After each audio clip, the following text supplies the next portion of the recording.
Don't you want devoted followers who leave their families for you, give their money to you, give their bodies to you, give up their lives for you, consider you God, and will kill for you? Don't you want to become a cult leader? Hello, and welcome to Serial Killing, a podcast, where we also veer off of the serial killer path to delve into other topics within our beloved true crime community. This week's podcast will be on the NXIVM cult. This cult was founded by Keith Raniere, and after researching this, which was a rabbit hole so deep, I knew I wouldn't have time to uncover every stone. So I want to say that this story has a lot of players, so I'll do my best to keep the people organized. So let's get started with Keith. Keith Raniere was born on August 26, 1960 in Brooklyn, New York. So let's get into some history for that time. In 1960, Italy hosted the Summer Olympics. These were the first games to be completely televised. 83 countries and over 5,000 athletes participated in 150 events. The Soviet Union, the United States, and Italy won most of the gold medals. In preparation for the games, Italy restored portions of the Rome ruins and made it for a much more beautiful backdrop. John F. Kennedy won the presidential election, defeating Richard Nixon. Also in 1960, the United States sent over 3,500 soldiers over to fight in the Vietnam War to help support South Vietnam against the North, and against what Eisenhower called the domino effect, meaning the spread of communism. The U.S. sent a spy plane over to the Soviet Union called the U-2, and the Soviet Union promptly shot it down. The U.S., of course, denied that there had ever been a spy aircraft, but the Soviet Union produced parts of the wreckage, like, well, then what's this? There were food shortages in East Germany, forcing over 160,000 people to try to seek refuge in West Germany. This, of course, prompted the Berlin Wall to be built.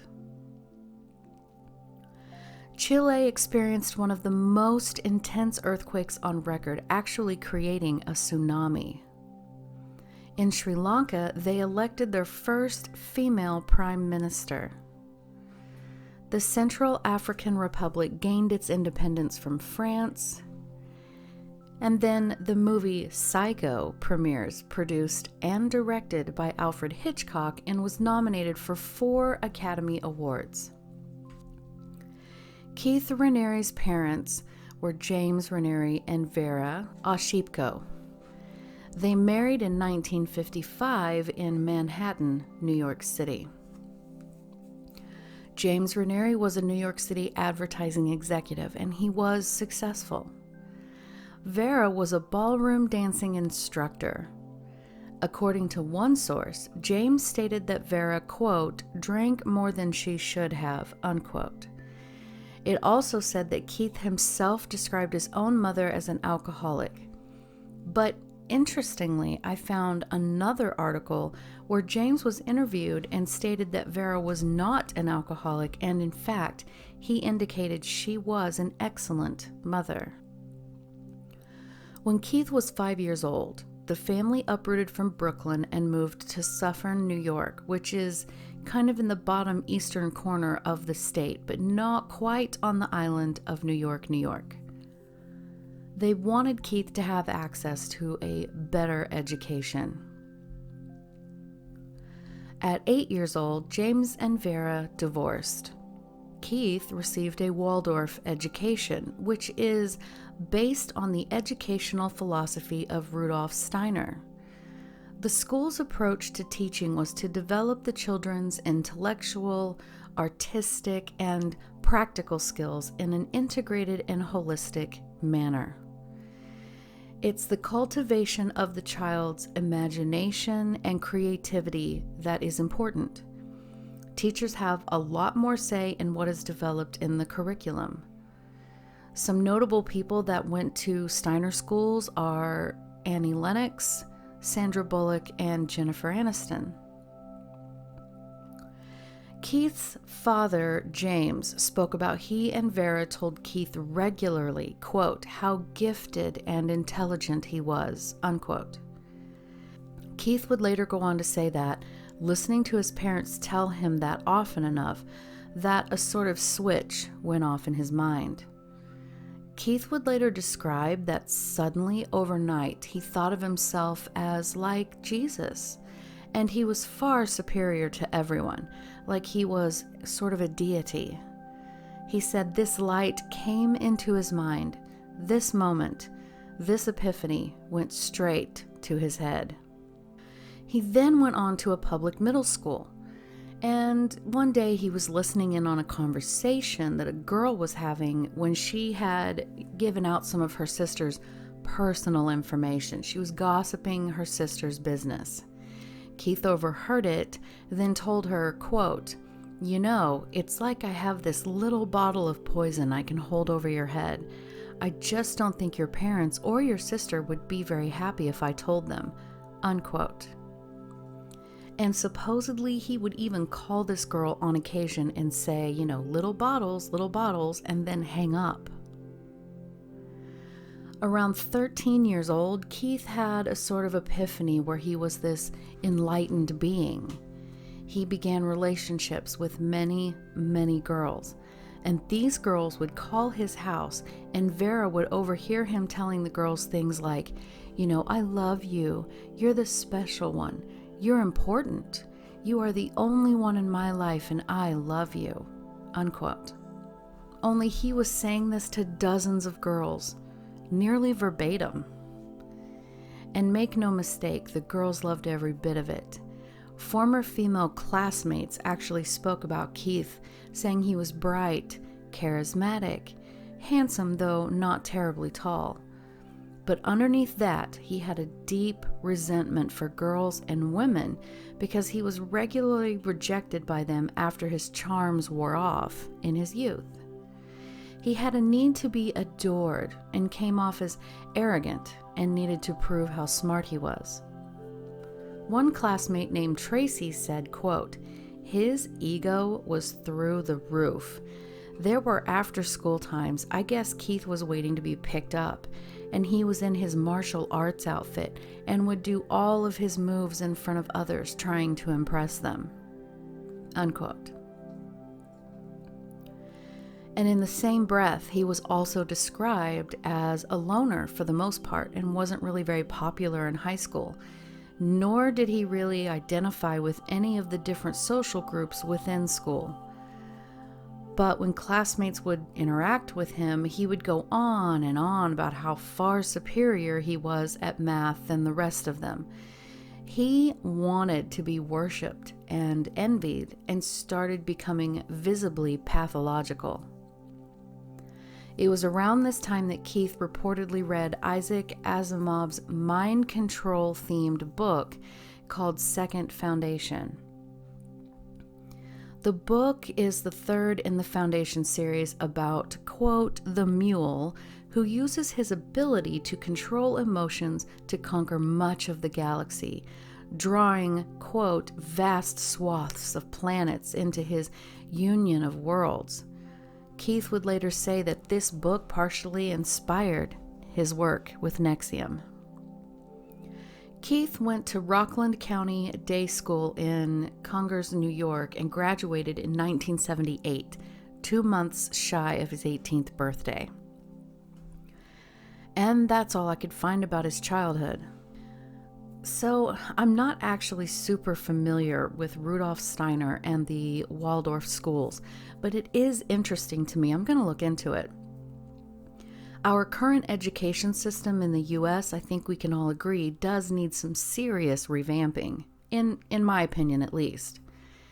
And under normal circumstances, with a normal child, and without having looked into all of the data, I'm sure this type of school is more engaging for children, and the education they receive must at least meet the state standards. So I don't really see a problem or see the harm there. What I do see is a child that already had a grandiose sense of himself being told how very special and unique and intelligent he was constantly. There was actually a study that came out of Ohio State University that suggested that constant and sometimes undue praise for every teeny accomplishment or non-accomplishment could potentially give the child an overinflated ego that can have serious consequences both in childhood and later in life. This is the whole give a kid a trophy when he didn't earn it kind of mentality. Quote, research shows that narcissism is higher in Western than non-Western countries and suggests that narcissism levels have been steadily increasing among Western youth over the past few decades, unquote. And this was written in the Proceedings of the National Academy of Sciences. The study looked at the roots of narcissism. There is a theory called the social learning theory, and it suggests kids become narcissists when their parents overvalue them, tell them they are more deserving than others. Another is the psychoanalytic theory that suggests kids become narcissists when their parents withhold warmth, thus making kids have to seek approval elsewhere. But I didn't see any evidence of affection or attention being withheld from Keith. What I saw was a child who was constantly praised for how great he was, even perhaps when he didn't earn that praise. I also think that he was a narcissistic child, believing himself above his peers. I also see a child who wanted control, which could be perhaps from his parents' divorce, we don't know. Regardless, once he hit puberty and began truly seeking out girls, using manipulation to get them to give him some level of validation that he needed himself. Perhaps he had some issues with his mother. It's hard to say because there really isn't much information about her or their relationship. So, in my opinion only, Keith was already narcissistic, showing signs of antisocial behavior from a young age. I don't see evidence of abuse or neglect, no physical or mental trauma. I couldn't find anything about his life to see if there might be any genetic, inherited traits, but that is clearly not off the table. But let's get back into it. In 1982, Keith attended college and graduated from the Rensselaer Polytechnic Institute, or RPI, in Troy, New York, with just a 2.26 GPA. For those that might not be familiar, this is a very average, sort of C to C- average score. And for someone who claimed to be speaking in full sentences at the age of 1, and who apparently taught himself college math and several computer languages by the time he was 13, that score doesn't really seem to match. While in college, he did major in physics, math, and biology. Keith then went on to work in computer programming and consulting. So as he began his career, he sort of nurtured this notion of, quote, unalloyed self-interest as a path to ethical behavior, unquote. He thought that most people took jobs they hated and made decisions they didn't believe in. He decided that a more, quote, ethical world would be comprised of people who knew and fully understood their own personal goals, pursued them, and made a life for themselves that way, unquote. He favored, how do I describe it, like aggressive, extreme individualism. Throughout the 1980s, Keith got involved with the company Amway, which is a multi-level marketing company. In other words, it's a pyramid scheme, right? So what is that exactly? The Oxford Dictionary definition is, quote, a form of investment in which each paying participant recruits two other participants, with returns being given to early participants using money contributed by the later ones. If you want to be a part of whatever business, you have to pay a fee or invest a certain amount of money. Then you go out and recruit others to join, and they pay a fee or invest in whatever, and then they go out and recruit. The money all trickles back up the pyramid. I hope that makes sense.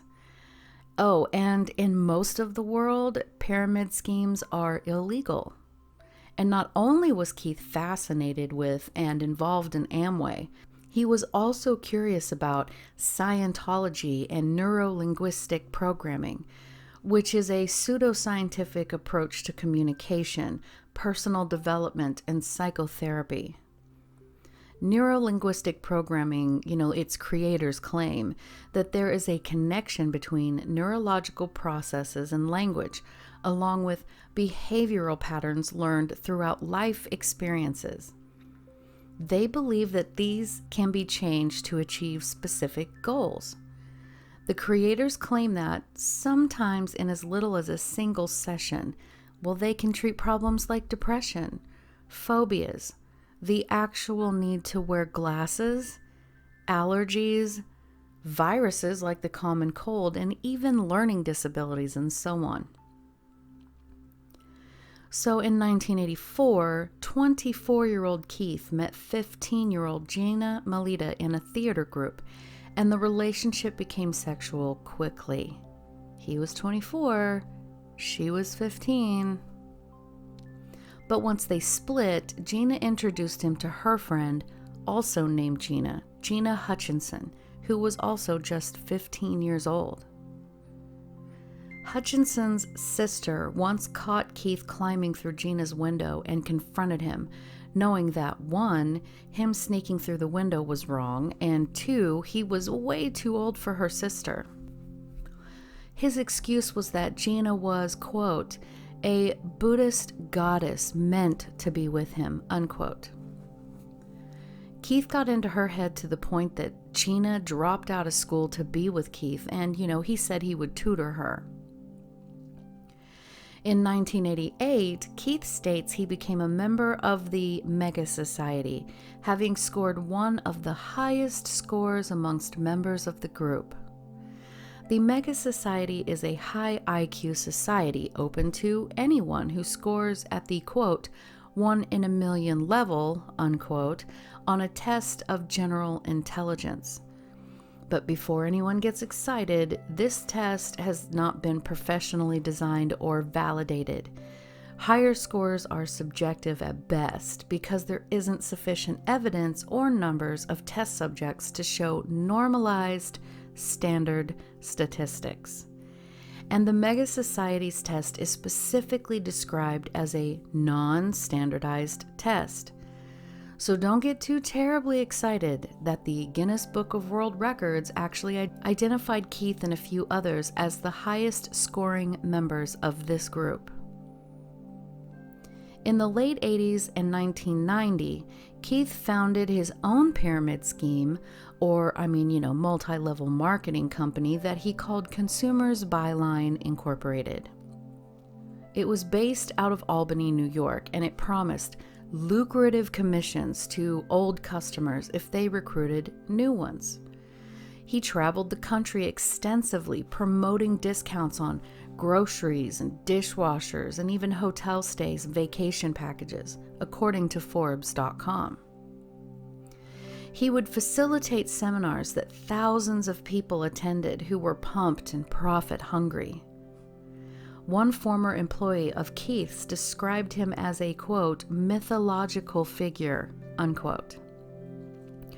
At this point, he and Gina were actually no longer together, although she still worked for his business as a computer programmer, and she went to college in Albany.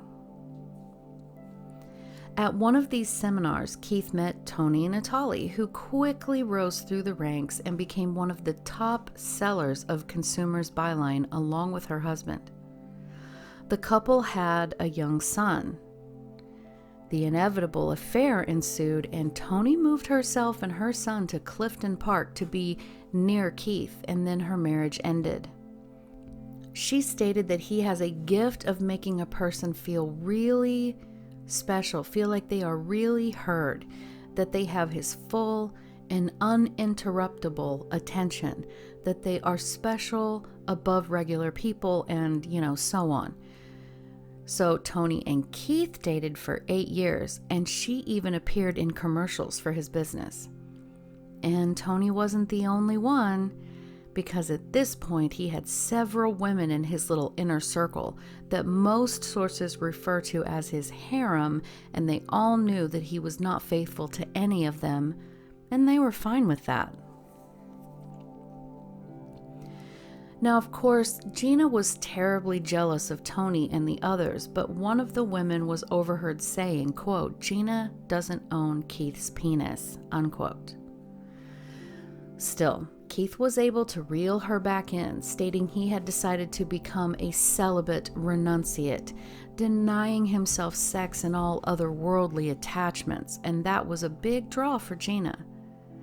Because, you see, Gina was a Buddhist expert by then, according to her sister Heidi, and she greatly admired monks, nuns, lamas, such as the Dalai Lama, and Eastern philosophers. So in 1993, Consumers Byline went out of business after nearly half of the states in the U.S. investigated the company, New York being the state that actually filed a lawsuit against it, stating that it was in fact a pyramid scheme. 3 years later, Keith signed a consent order that barred him permanently from, quote, "promoting, offering, or granting participation in a chain distribution scheme," unquote, and he was slapped with a $40,000 fine. Did he learn? Nope. The next year, he created the National Health Network, which was a multi-level seller of vitamins. Keith and Toni opened and operated a health products store, but it was during the late 1990s that Toni met Nancy Salzman. Nancy is a nurse and an educated, trained practitioner of hypnotism as well as neuro-linguistic programming, which is, again, the psychological approach involving analyzing strategies used by successful people and applying them to reach your own personal goals. There's a whole science to it. So when the women met, Toni told Nancy that she wanted some help with her boyfriend, that Keith had grandiose ideas and his hours were becoming erratic. He was stating he only needed, 2 to 4 hours of sleep, and he couldn't explain these absences sometimes, and so on. Nancy replied, quote, "Oh, that's easy. I can help you. He's a sociopath," unquote. So, however it worked out, Nancy met with Keith 4 days later, and Toni said, quote, "Nancy came out with the glazed eyes and gave me the, 'oh, you don't know who he is,' and I was like, wow, there goes another one," unquote.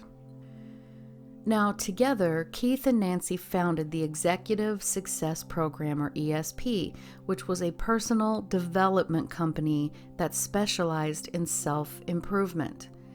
Just a few years later, it was rebranded under the name NXIVM, but it's spelled NXIVM, like Roman numerals.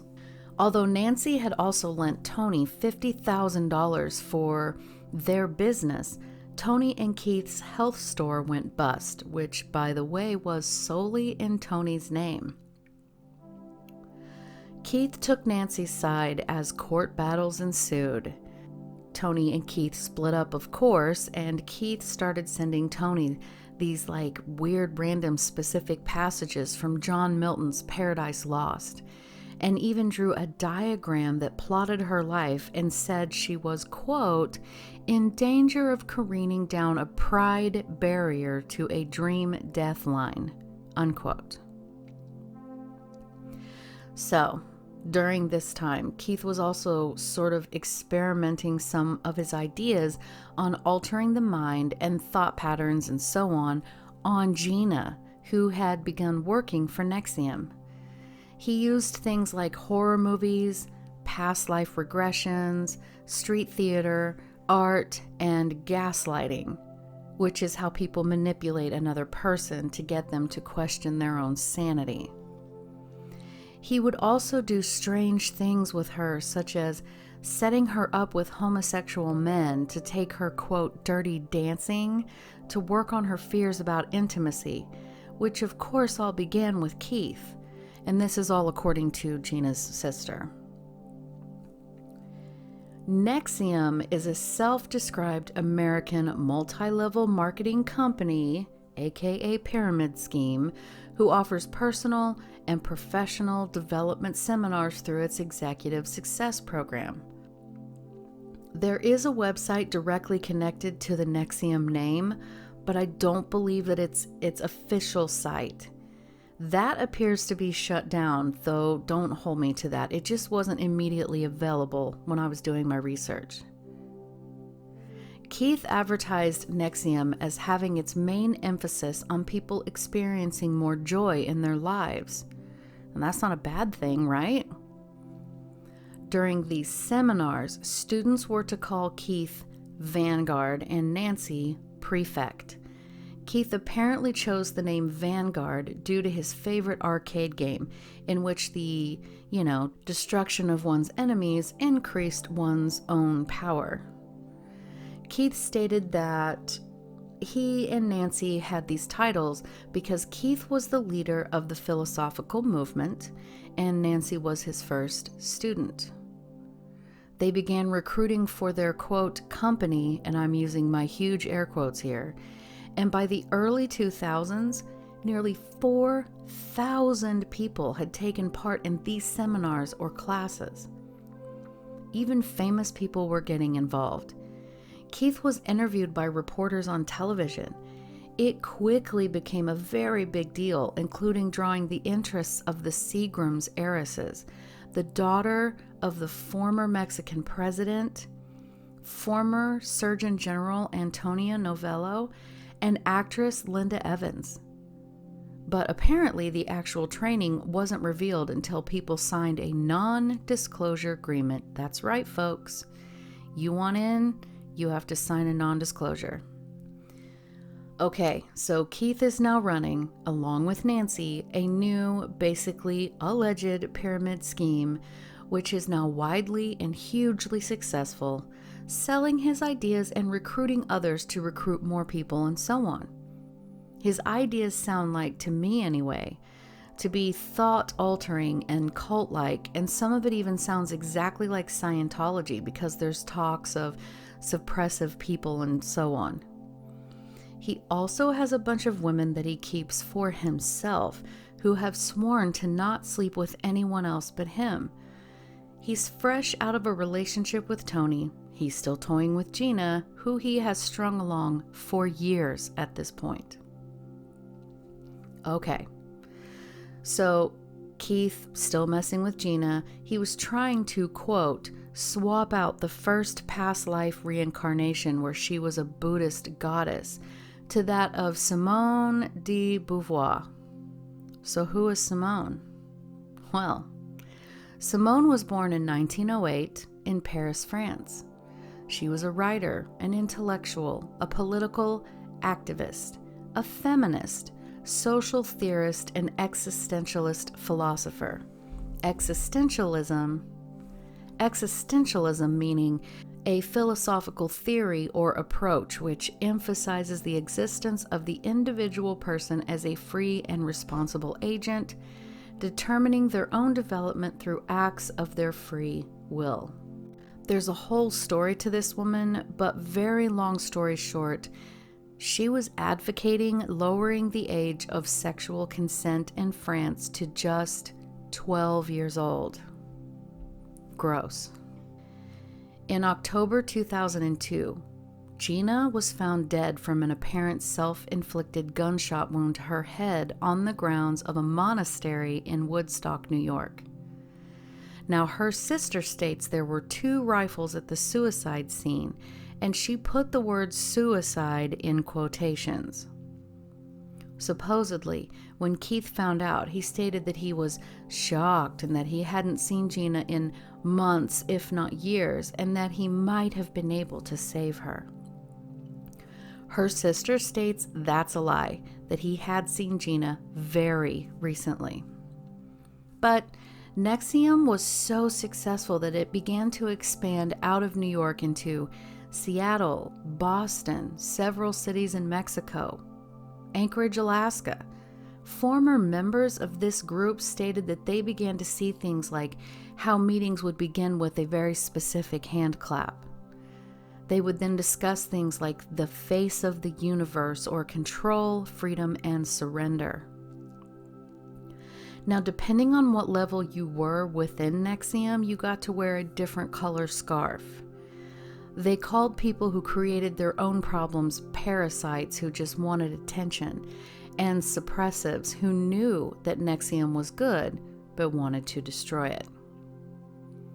These meetings would be intense, okay? So according to a Forbes article, quote, after sleepless nights and 17-hour days of workshops, a 28-year-old woman from a prominent Mexican family says she began to have hallucinations and had a mental breakdown at her hotel near Albany. She went to a hospital and required psychiatric treatment. Her psychiatrist says in the last 3 years he has treated 2 others who have taken these classes. One had a psychotic episode, unquote. And by the way, this story was not an uncommon one from my research. Another story is about 35-year-old Kristen Snyder, who was an environmental consultant who apparently paid $7,000 to enroll in a 16-day personal development course in Anchorage, Alaska. Sources say the course was to be taught by Nancy Salzman herself. This was in November 2002. By January, she was telling her mother that she felt she was responsible for the Columbia shuttle disaster and a bunch of other random stuff. So she and her partner signed up for another 16-day session. And on the 10th day, Kristen was threatening suicide. Her partner was told to not take her to the hospital. About 2 weeks later, Kristen was seen leaving a NXIVM seminar and then completely disappeared. She did leave a note that read, this is crazy, guys, quote, I attended a course called Executive Success Programs based out of Anchorage, Alaska and Albany, New York. I was brainwashed and my emotional center of the brain was killed/turned off. I still have feeling in my external skin, but my internal organs are rotting. I am sorry, life. I didn't know I was already dead. May we persist into the future. No need to search for my body. Unquote. Yeah. It was then that Keith paid $24,000 to get the password to her email account. Needless to say, these things were not going unnoticed.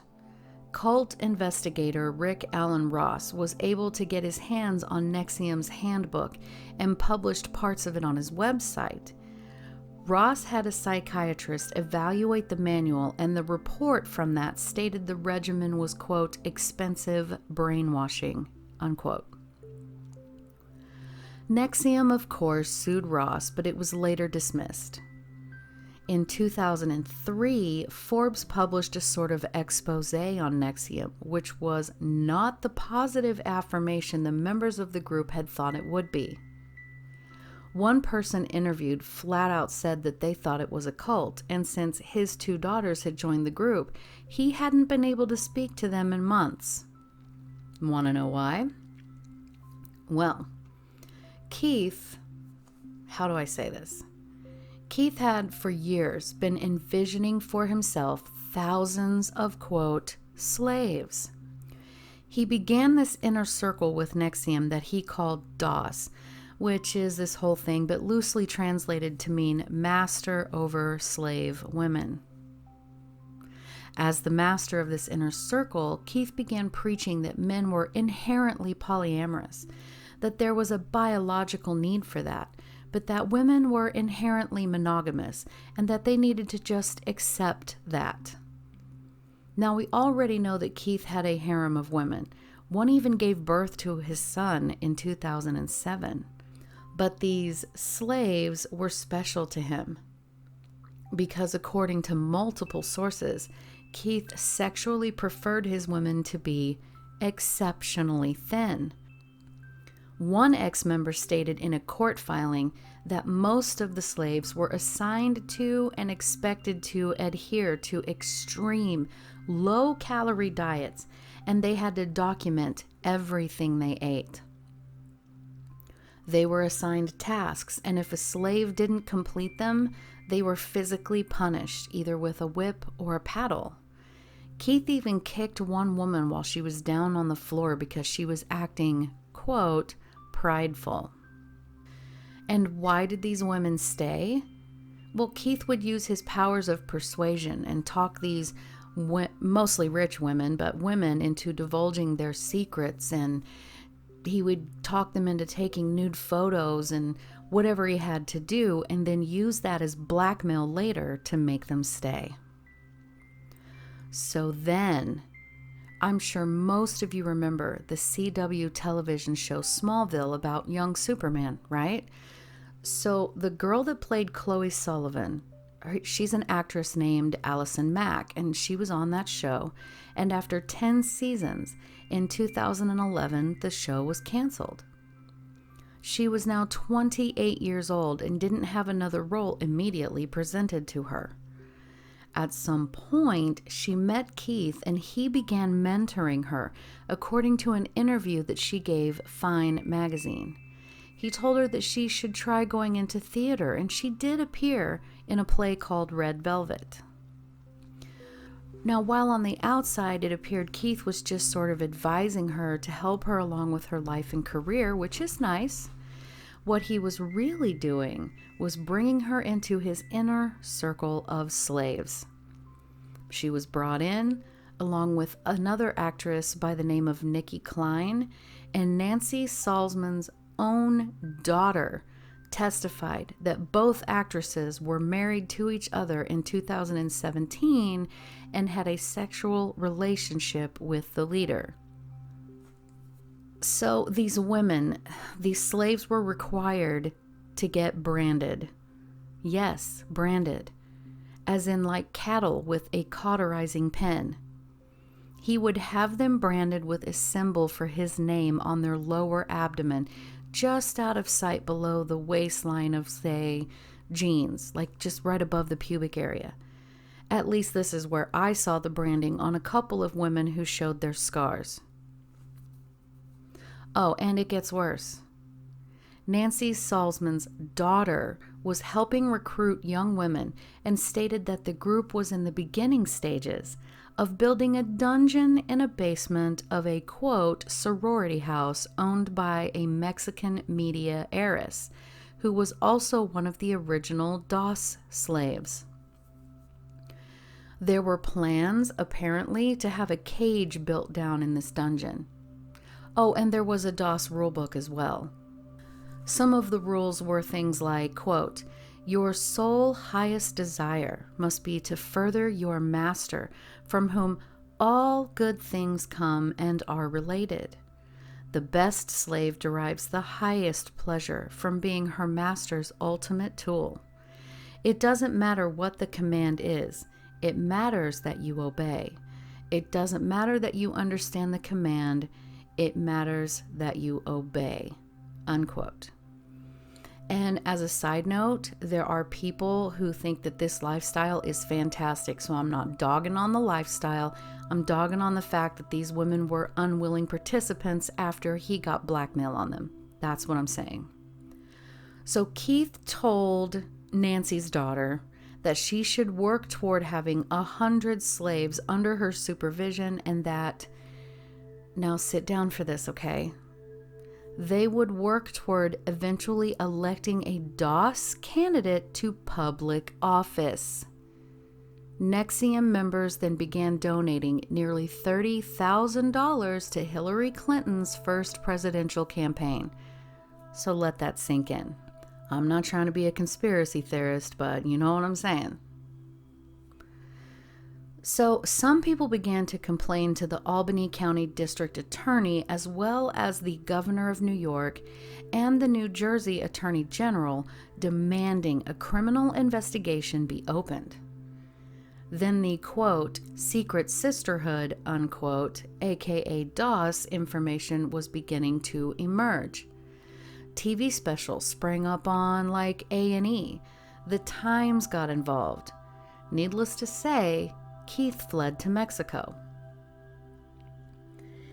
In January 2018, there was a search warrant executed on Keith's email account.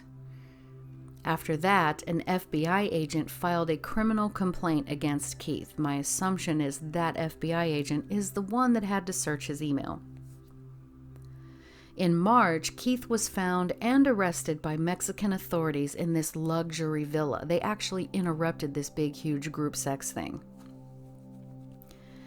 Keith was indicted on many charges, including sex trafficking conspiracy, conspiracy to commit forced labor conspiracy, wire fraud conspiracy, and possession of child pornography, sexual exploitation of a child, identity theft, conspiracy to alter records for use in an official proceeding, and on and on and on.